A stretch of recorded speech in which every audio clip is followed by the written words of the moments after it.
खीरे के अंदर वायरस का प्रकोप। अगर आप पॉली हाउस में, नेट हाउस में, ग्रीन हाउस में या किसी अन्य तरीके से खीरे की, कैप्सिकम की या बैंगन की खेती करते हैं, चाहे सॉइल में करते हो या सॉइललेस में करते हो, तो सबसे पहले हम इस वायरस के पौधे की पहचान कर लेते हैं। जैसा कि आप चित्र में देख रहे हो, जब पौधे के ऊपर वायरस हो जाता है, कुकुम्बर का पौधा हो, कैप्सिकम का पौधा हो या बैंगन का पौधा हो या किसी अन्य फसल का पौधा हो, तो सबसे पहले जो नई पत्तियां होती है वो वायरस से ज़्यादा प्रभावित होती है। उनका जो कलर होता है वो येलो और साथ में ग्रीन का मिक्सिंग सा एक कॉम्बिनेशन सा बन जाता है।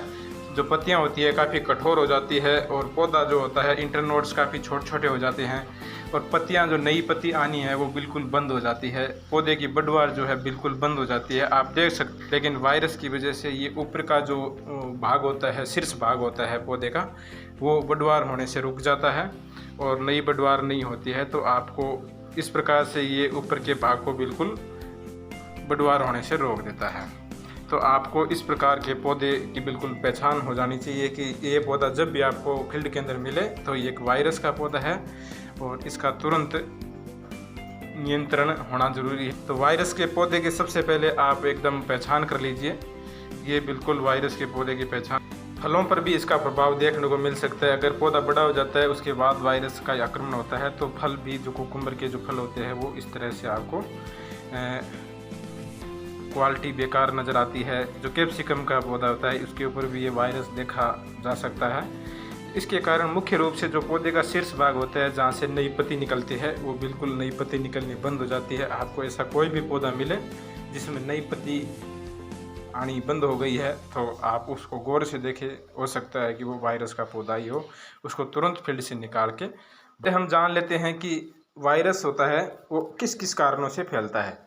तो वायरस फैलने का जो सबसे मुख्य कारण जो हाई टेम्परेचर और हाई ह्यूमिडिटी। अगर टेम्परेचर जो है फील्ड का 37 सेंटीग्रेड से ज़्यादा है और जो ह्यूमिडिटी होती है वो भी अगर 70-80% से ज़्यादा हो गई है तो वायरस फैलने की संभावना, वायरस के आने की संभावना होती है फसल के अंदर ज़्यादा हो जाती है। तो आप जब भी खीरे की खेती करें ये ज़रूर देख ले कि 4 महीने की इस खेती के जो आसपास के एरिया का जो टेम्परेचर है वो 37 सेंटीग्रेड से ऊपर नहीं जाना चाहिए और ह्यूमिडिटी होती है वो 60% से ज़्यादा ऊपर नहीं जाना चाहिए। यानी ये दोनों एक साथ ऊपर नहीं जाने चाहिए। टेम्परेचर भी अगर हाई हो रहा है और ह्यूमिडिटी भी हाई हो रही है तो इसको हीट स्ट्रेस बोलते हैं, जिसमें पौधे को जीवित रख पाना बड़ा मुश्किल होता है। इस प्रकार के मौसम के अंदर वायरस ज़्यादा फैलता है।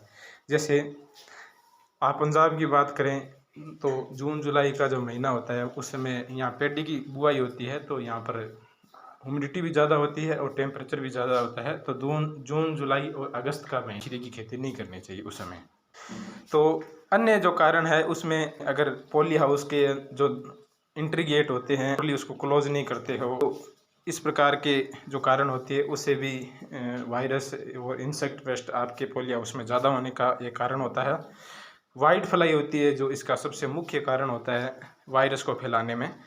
और तीसरा जो कारण होता है, जैसे पॉली हाउस के अंदर एंट्री कर रहे हो, आप कर रहे हो, आपकी लेबर कर रही है या आपका स्टाफ कर रहा है, हैंड वॉश नहीं कर रहा है, प्रॉपर साफ़ सफाई किए बगैर पॉली हाउस के अंदर घूम रहे हो, हर किसी पौधे छू रहे हो, तो वायरस जैसी बीमारियां हैं हाउस में ज़्यादा आने की संभावना रहती है।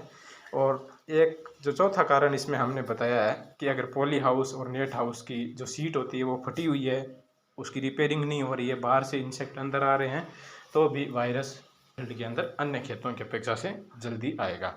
तो ये सभी कारण ध्यान में रखना है। इन सभी कारणों की वजह से वायरस फैलता है। आगे हम बात करते हैं खीरे और अन्य फसलों में वायरस के आने से पहले क्या क्या सावधानी रखनी चाहिए।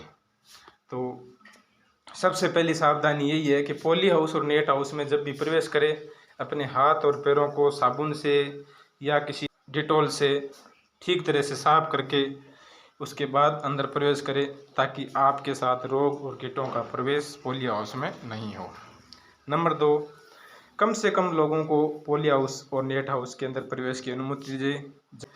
प्रतिदिन पौधे का इंस्पेक्शन करें, निरीक्षण करें। यदि आपको कोई वायरस का पौधा मिलता है तो फील्ड से हटा दें और वायरस वाले पौधे को स्पर्श करने के बाद हाथों को साफ किए बगैर स्वस्थ पौधे को नहीं स्पर्श करना चाहिए, अन्यथा स्वस्थ पौधे में भी वायरस फैल सकता है। पॉली हाउस और नेट हाउस की सीट होती है वो प्रॉपर रिपेयर होनी चाहिए, बाहर से इंसेक्ट का एंट्री उसके अंदर नहीं होनी चाहिए। और ऊपर वर्णित सभी नियम है वो जो पॉली हाउस के मालिक होते हैं, जो उनका स्टाफ होता है और जो लेबर होती है, सभी के लिए इसको लागू करना चाहिए। अंदर और बाहर घास नहीं होनी चाहिए, उस पर कंट्रोल रखना चाहिए और प्रवेश द्वार हमेशा बंद रखना चाहिए। इसके अलावा जो लेबर काम करती है, प्लांट सपोर्टिंग का काम करती है, फल तुड़ाई का काम करती है। एक रो में जब तुड़ाई हो जाए, नियम तो ये होता है कि हर पौधे की तुड़ाई के बाद में या हर पौधे की प्लांट सपोर्टिंग के बाद में एक 10 लीटर की बाल्टी हो जिसके अंदर डेटॉल डाला हुआ हो। हर बार हाथ हैंड वॉश करके, हाथ साफ करके अगले पौधे को छुए।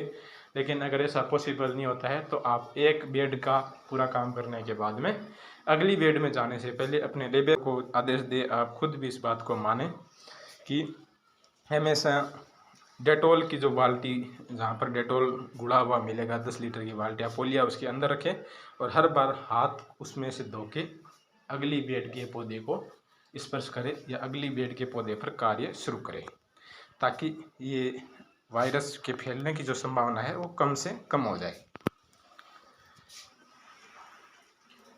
कुछ इसमें वायोविरिडिसाइड होते हैं जो वायरस के आने से पहले इनको कंटिन्यू आप करते रहते हो तो कुछ आने की संभावना इसमें कम हो जाती है। इसमें एक जियो लाइव कंपनी का आता है नो वायरस के नाम से, 1 से 1.5 ml छोटे पौधे होते हैं तो आप 1 ml तक मात्रा रख सकते हो, बड़े पौधे हो जाते हैं तो 1.5 ml तक मात्रा रख सकते हो प्रति लीटर पानी में मिला के। इसके साथ में आपको नीम ऑयल मिलाना है, एक 10,000 ppm का आता है, एक 1 EC के नाम से जानते हैं, 1 ml प्रति लीटर या आधा ml प्रति लीटर आप इसको भी साथ मिला के आप वायरस के नहीं आने से पहले ये करते रहना है प्रत्येक 10 से 15 दिनों में। दूसरा, मैंने हमेशा आपको बोलते हैं कि कोई भी एक इंसेक्टिसाइड पेस्टिसाइड का प्रयोग हमेशा नहीं करते रहना चाहिए।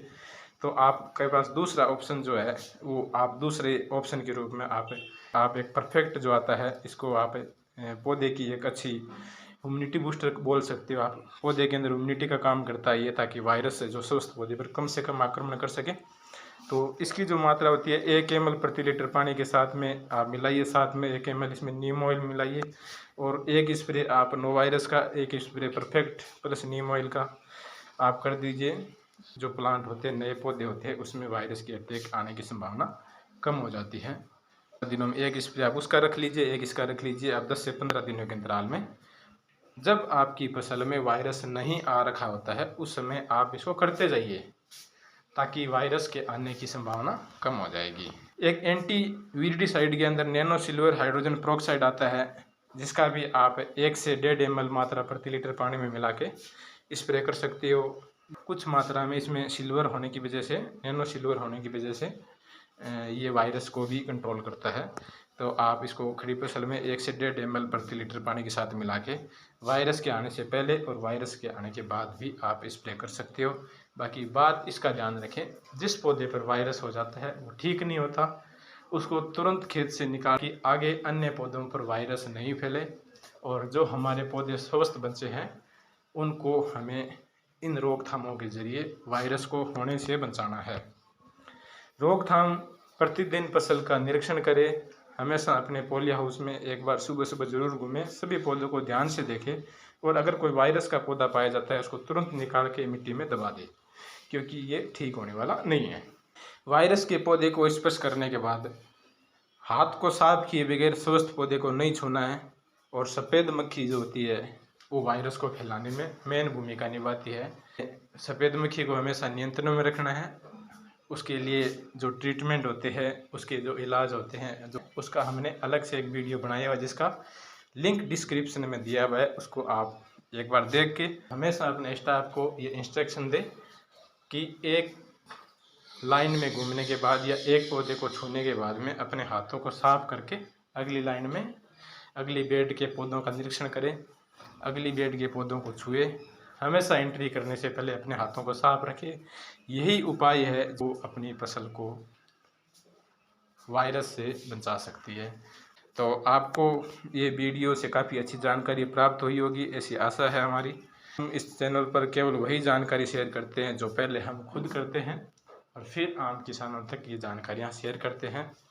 आपको अगर हमारा चैनल पसंद आया है और इस प्रकार की जानकारी आप प्राप्त करना चाहते हो, खीरे की खेती करते हो पॉली हाउस, नेट हाउस में या अन्य फसलों की खेती करते हो, तो आप हमारे चैनल NSR यूट्यूब को सब्सक्राइब कीजिए, लाइक कीजिए और शेयर कीजिए ताकि सभी किसान भाइयों का इसका लाभ मिले। धन्यवाद। अगला जो हमारा वीडियो आने वाला है उसमें हम आपको जानकारी देंगे पॉली हाउस और नेट हाउस के खर्चा कितना लगता है प्रति एकड़ में और आप उससे कितने की आमदनी कर सकते हो।